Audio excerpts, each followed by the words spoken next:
Live from our studios at One Television Plaza, this is your Mid-Ohio Valley Morning Brief.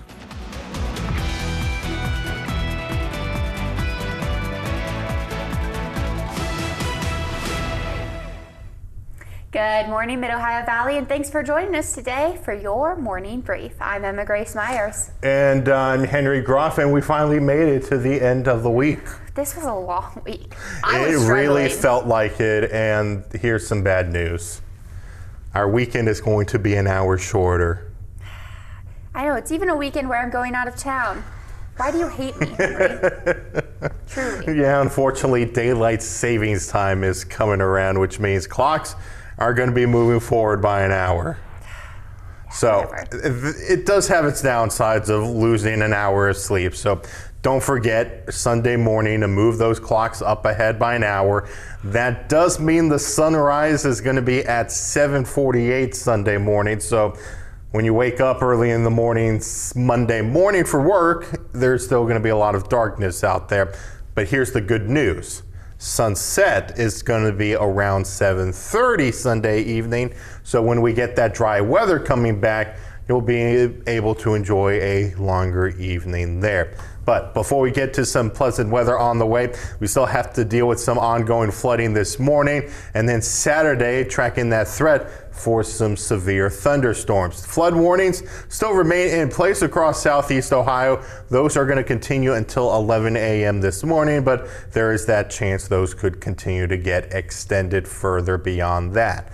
But this afternoon, looking at a break in the cloud cover, we'll get up into the mid-70s, but again into tomorrow, tracking that threat for thunderstorms. I'll have more details on that in your full forecast in just a little bit. But for now, what's our top headline this morning, Emma Grace? Voting. Voting, because 3 Williamstown middle school students are being recognized for their creativity in a statewide I Voted sticker contest. Alana Carpenter, Isabella McCloy, and Peyton Benninger submitted original sticker designs to the West Virginia Secretary of State's office. Their artwork was part of a statewide field of more than 1,100 entries, with over 14,500 voters weighing in on their favorite designs. While the Williamstown students did not place at the statewide level, they swept the county competition. In Wood County, the girls' artwork was judged by the Wood County Commissioners, the prosecutor's office, and other local judges. Alana placed third, Peyton took second, and Isabella earned first place. All 3 received a certificate of appreciation from the West Virginia Secretary of State.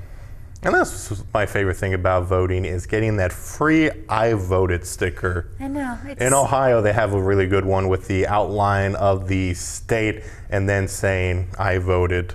Or there's also some stickers that says, I believe there used to be one that says, I love voting, but instead of like a shape of a heart, it's the shape of Ohio. I like that one as well. Fun. I'm excited to see West Virginia's sticker this year. Looking forward to that as well, too. What won. Well, let's move on to our next story. So the Marietta chapters of the Sons and Daughters of the American Revolution celebrated local pioneer Rufus Putnam on Thursday. March 5th is the anniversary of Patriots constructing fortification at Dorchester. I knew I was going to say that. Dorchester. Say it with the accent. Dorchester. I knew I was going to slip up like that. Anyway, Dorchester Heights in Massachusetts. And that's why I pronounced it that way. Dorchester. The fort was constructed overnight, led by Army engineer Rufus Putnam, who would also found Marietta along the Ohio River. This led to the British leaving Boston and never returning to the city, leading to Patriot control of Boston. Local chapters of the Sons and Daughters of America Revolution held a celebration Thursday at Veritas Classical Academy in Marietta to commemorate the anniversary and celebrate America's 250th birthday. Scott Britton, executive director of the Castle Museum, spoke on how Putnam's efforts led to the Patriots constructing the fort in only one night.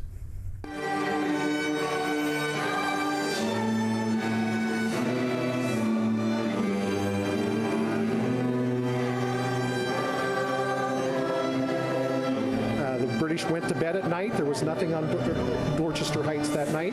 When they woke up the next morning, there were 2 complete forts, 3 smaller breastworks, manned with all the artillery from Fort Ticonderoga that had been brought back, cutting their way through the wilderness, manning the heights, along with hundreds and hundreds of infantry troops that had brought up there. And the British just couldn't believe their eyes when they woke up the next morning. He also added that everything Putnam learned, including the math needed for engineering, was self-taught. The accent killed me. I can't make fun of you too much because I definitely have a lot of words that you can hear a little bit of Southern come out. I have family who still live up in Massachusetts, so that's why every once in a while it'll slip out. What words does it come out on? Is it just place names? Mostly place names. Okay. Up in Massachusetts. And another one I remember a couple years ago here on air, we were talking about the Peabody Awards. But in Massachusetts, it's not called Peabody. The city is actually called Peabody. Peabody? And I slipped up on that one really badly. So it shows up every once in a while. Yeah, I feel like I say fire, like fire, a lot. I kind of drop the R. Sometimes. And both, I say both. Those are, I think, my 2 weird words. Yeah. In my head, I was going to go, it's not going to happen. I'm not going to slip up on Dorchester, but like just now, I still went with it. Dorchester. I think the accent makes it so much funnier. Let's move on to our next story this morning. Okay, well, the Ohio Department of Transportation District 10 has been busy on roadways this week, dealing with the flooding in southeast Ohio. According to Public Information Officer Ashley Rittenhouse, the department has been across the 9 counties they cover. A couple of situations the department was handling were minor debris on State Route 821 in Whipple and rising water closing part of State Route 145 in Lower Salem. Rittenhouse says it's strongly advised not to go around the barricades ODOT puts out when there's high water on the roadway. We also want to remind drivers that it is illegal to cross our barricades where we have them set up due to flooding across the road. So do not try to go around those barricades. Not only is it illegal, it's just not a smart idea to try to drive through high water anywhere. It can be very dangerous very quickly. Rittenhouse also recommends Ohioans use the OGO app and website to check for any road closures reported by ODOT. Yeah, and definitely check out OGO for road closures as well as WV511 for West Virginia's road closures, because high water is still going to be a threat today. Even though it dries out this afternoon, it does take time for the waters to recede. Yeah, definitely. Just be safe driving today, tomorrow. Yeah. All the rain we're getting next week, it never ends. Because even if your vehicle has a tall ride height, you don't know what's under that water. That's why whenever you see water flowing over the roadways, turn around and find that alternate route. But speaking of driving, in national news today, U.S. gas prices are the highest they've been in 11 months. AAA says regular now averages $3.25 a gallon. The jump is even worse for diesel prices, and they are climbing as the war with Iran restricts oil supplies. Wholesale costs suggest the increases aren't over yet. Yeah, they continue to climb up. This morning, moving by the sheets on near our station is now up to $3.50 a gallon for regular. Yeah, I had to get gas. I'm driving back to Harrisonburg, Virginia to see my grandparents this weekend, and so I was getting gas yesterday, and luckily I topped off last weekend, and I don't drive a ton during the week, but whew, that was a painful. A couple of weeks ago, I topped off my gas tank at Sam's Club. It was $2.19 a gallon.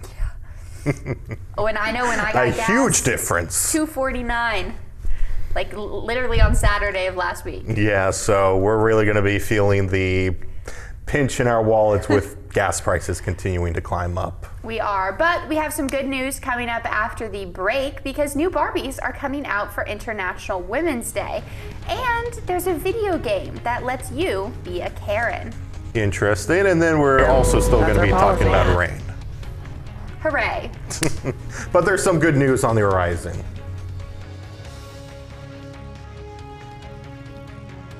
Now, here's your first alert weather update with meteorologist Henry Grof. Well, we are going to see some drier conditions heading into the afternoon. That flood watch was also allowed to expire this morning, but still dealing with flood warnings all across the Mid Ohio Valley, mainly our southeast Ohio county. So areas within the green, those are going to be our flood warnings still in place all the way through 11 o'clock this morning, and then we do still have a river flood warning out towards our west. That continues until 8 a.m. Sunday morning. So we're still going to be dealing with ongoing flooding today, but going into our Saturday, we're going to be looking at that threat for afternoon thunderstorms, with some storms becoming severe. So we'll time that out with you with Futurecast as we see that decrease in cloud cover this afternoon. That's going to help get us into those mid 70s, and we'll stay nice and quiet through the overnight hours. Your Saturday morning starts off nice and quiet, but then towards the afternoon, we'll be watching out for that line of thunderstorms pushing through mainly around 2 to 6 o'clock in the afternoon. That's when we'll see that threat of severe weather ahead of a cold front. Then late into the evening, things quiet down, some lingering showers around, but your Sunday is going to be back to that quiet weather. Now, that threat of severe weather, the main threat we're going to be looking at is going to be scattered damaging winds. We have that elevated risk in place, but hail and tornado threat, even though an isolated risk, we still cannot rule that out for Saturday. So we'll keep a close eye on that for you. But looking at your day planner ahead, some showers this morning, drying out towards the afternoon. We'll go from those upper 50s and get all the way into the mid 70s. Still quiet into tonight, as well as staying mild down into the low 60s, but then that warm and humid air that's going to be around helping develop those thunderstorms in the afternoon. Temperatures into the upper 70s and breezy at times with winds around 10 to 20 miles per hour. Looking at that 7-day forecast, down into the 60s for Sunday. Heading into Monday, we'll still stay quiet. Temperatures back into those 70s, showers and thunderstorms again Tuesday and Wednesday, with another cold front for the middle of the week, which will send us back down to the upper 40s into Thursday. Now, time to take a look at what's trending.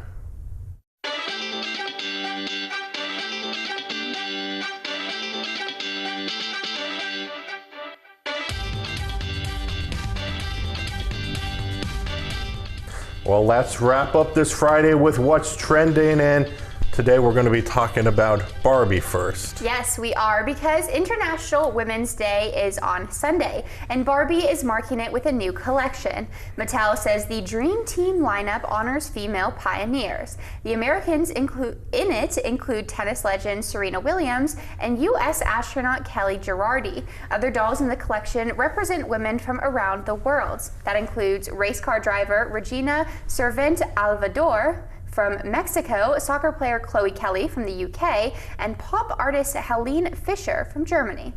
Of course, we have to talk about racing this morning. Yes, there's a little tip of racing for you, Henry. Thank you. I thought so, but I will say there is a Barbie doll from, I think it's like the early 2000s, and it's a news reporter. Yeah. That's really cool, but since it was like limited edition, it's like $100 on eBay. But I really want to buy it. I'm tempted. Tempted? Why not? So cute. That's a lot of money.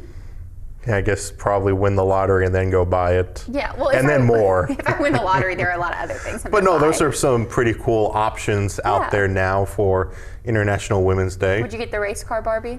Yeah. I would also get the race car You Barbie. can't lie to me. It's okay. Look at her. She's so cute. Well, let's move on to our next story. Maybe you felt the need to release some stress after your favorite store denied a refund, a return, or didn't fill an order correctly. Now, there's a new video game that lets you become the ultimate Karen. The real-life simulations are based in a shopping mall. The avatar is a chaotic blonde who's seen storming inside to demand a refund. In true fashion, Karen destroys several stores in complete and utter madness after she doesn't get her way. The challenges are based over a 6-day level time frame where each day ends with a boss fight. The game company says the objective is to be the worst person possible. Karen is rated E for entitled. That's what the script says, and the release date has not been announced. I thought that was silly. I don't think I would play the game, but... I mean, sometimes it's fun to have games where you can destroy things. Yeah. People do that in Minecraft sometime. I think people do that in Fortnite. I don't know. I haven't touched that game in years. And then I think there's also some other games where you can like build things and then just completely destroy it. I want to go to a rage room. I want to be given a room where I can just take a bat to everything. That too. I want to do it in real life. I need the instant satisfaction of things breaking. I think rage rooms were very popular a couple of years ago. I don't know if they're still like They still the exist. thing right now. I don't think they're still a thing, but they still exist. There has to be one somewhere around like DC. There is not, actually. Really? Because of all places, DC doesn't have one. my college friends and I wanted to go do one. And obviously we didn't have cars because we lived in DC. And the closest one's like up in Maryland. Interesting. I know, it's a dream of mine. You think with how frustrating some things can be in the capital, you'd think there would be a rage room You to would go think, to. but alas, I was disappointed. Well, let's find out some fun facts about today's Daybreak Trivia. Yes, well, today's question was, what is the active ingredient in aspirin? And the answer was acetylsalicylic acid. So in its primitive form, the active ingredient salicin was used for centuries in folk medicine, beginning in ancient Greece when Hippocrates used it to relieve pain and fever. Known to doctors since the mid-19th century, it was used sparingly due to its unpleasant taste and tendency to damage the stomach. In 1897, Bayer employee Felix Hoffmann found a way to create a stable form of the drug that was easier and more pleasant to take, creating aspirin. Interesting. A little science fact for your Friday. And also very difficult to say that active ingredient. Yeah, I did some practicing. I can't do it again without it in front of me. I tried. Well, the more you know. The more you know. Hopefully you learned some fun facts today on our morning brief, but he's Henry Grof. I'm Emma Grace Myers. We'll see you again at the noon.